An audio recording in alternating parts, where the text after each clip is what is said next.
अब हम देखते हैं कि मेसोपोटामिया का अर्थ क्या होता है। तो मेसोपोटामिया का अर्थ होता है दो नदियों के बीच की भूमि। अब मेसोपोटामिया कौन दो नदियों के बीच बसा हुआ क्षेत्र था? तो दजला और फरात नदियाँ। प्रारंभिक जो शहर समाज का अस्तित्व है वो हमें मेसोपोटामिया में ही मिलता है, जो वर्तमान इराक का क्षेत्र आता है। अगर देखा जाए कि मेसोपोटामिया सभ्यता थी, उसमें कौन कौन सी सभ्यता फली फूली? तो सुमेरियन सभ्यता, बेबीलोनियन सभ्यता जिसको अकादियन सभ्यता भी कहते हैं, और तीसरा असीरियन सभ्यता। सुमेरियन सभ्यता हमें लेखन कला से परिचित कराया, और लेखन कला यहाँ पे कौन सा लिपि प्रयोग किया गया था? तो किलाक्षर लिपि का प्रयोग किया गया था।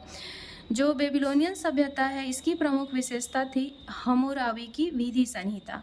हम्मुराबी द्वारा 2123 से 2080 ईसा पूर्व तक शासन किया जाता है, और ये एक विधि संहिता लाता है।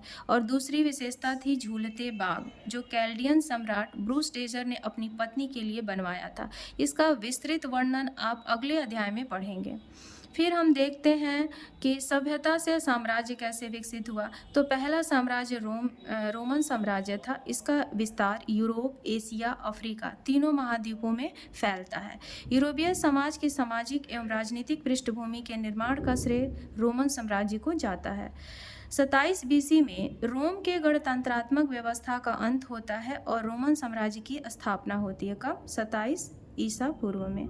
इसका प्रथम शासक ऑगस्टस होता है। ऑगस्टस के काल को स्वर्ण युग कहा जाता है। दूसरा डायोक्लेशियन आता है, जो 284 से 305 ईस्वी तक रहता है। रोम साम्राज्य को ये दो भागों में बांटता है, पूर्वी और पश्चिमी, शासन की सुविधा की दृष्टि से। इसी के काल में इजराइल में ईसाई धर्म की स्थापना होती तो है, लेकिन डायोक्लेशियन इसका विरोध करता है।